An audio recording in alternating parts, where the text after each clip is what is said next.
Hey, what is up guys? I'm KBHD here, and this is a virtual reality headset. It's a pretty simple one, obviously, but that's what it is. And the idea of virtual reality is just that. It's to replace your reality with some new virtual computer-generated environment. And it could be some game or some environment you walk around or some video that's playing all around you when you look around.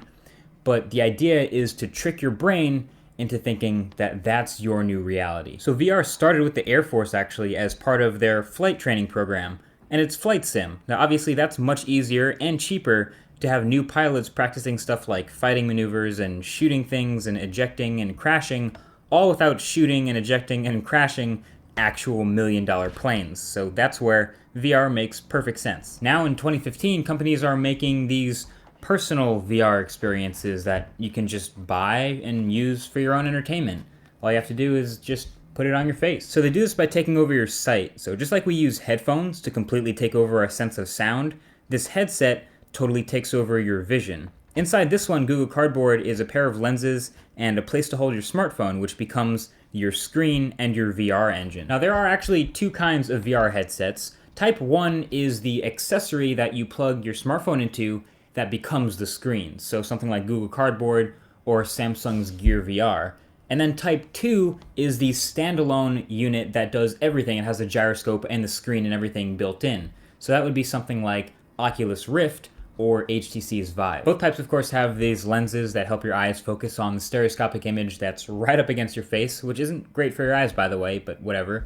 And they all have this gyroscope and accelerometer that help track your head movement, and that's what helps put you in your own little world. So I got to take a closer look at one of the second type at Mobile World Congress this year, the new HTC Vive, and this is something people were getting really pumped about. It's a prototype for now, and the final version might not look exactly like this, but it's an entirely self-contained VR headset that you can just pick up and put on your face and be immersed. Of course, it's a little more complicated than that, but you have all these little dots around it for sensors, so you actually need to set up little sensors around you to track your head in 3D space. Oculus Rift also has some similar looking sensors for the same reason. It's tracking your head, so on one hand, that's going to be awesome for immersion. The more accurate these sensors can be, the more closely it'll mirror your head movements. So since you're in 3D space, you can literally move your head forward and peek around a corner, which is pretty awesome for your VR experience, which sounds kind of like a pain. And also, the thing people forget is you also need a set of cables to connect this VR headset to your computer. So plenty of people did demos without plugging it in, but you're not exactly untethered when you're really using it. Now that first type of VR headset that uses your phone as the VR engine and the screen is actually a little bit more simple. Your phone already has a gyroscope and an accelerometer built in, so all of your movements around that 3D world will come from that. But these don't have the advantage of sculpting the optimal VR experience. I mean, it's kind of like an accessory, and it's a little bit weird to like clip your smartphone into some crazy, basically oversized case and then strap it onto your head, but the experience can often be almost as good as one of the dedicated headsets, at least to a VR noob like me. But look, making a VR headset right now, at least a good one, is really hard. There are so many things you have to consider. The pixels per inch of the display, since it's right up against your face and it's magnified, and then there's the field of view, since you want it to be as immersive as possible, and the pixels per degree, since everything's magnified and so close to your face.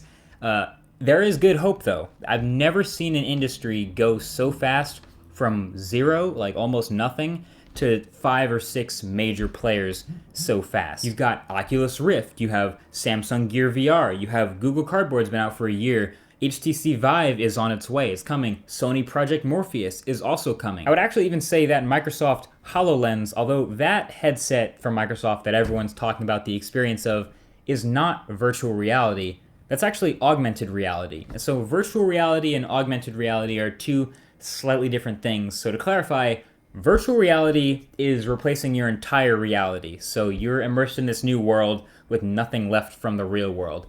Augmented reality is just that. It's augmenting your reality a little bit. It's adding some things and combining it with the real world. And oftentimes that'll be in the form of an overlay or seeing something on top of a real world object. Google Glass also does the same thing, so you can have useful information sort of in the corner of your vision. Not totally virtual reality, but some neat augmented reality tricks. But what really separates VR and what makes it so impressive is the immersion factor, the fact that you're totally in this world. So just like with headphones on when you can't really hear anything else other than the music you're listening to, with a VR headset, you're essentially blindfolded and put into this entire new world with whatever the artist makes. Virtual reality content will take off when there is a lot of virtual reality stuff to look at. Like 3D TV would have only made it if people everywhere started making 3D videos.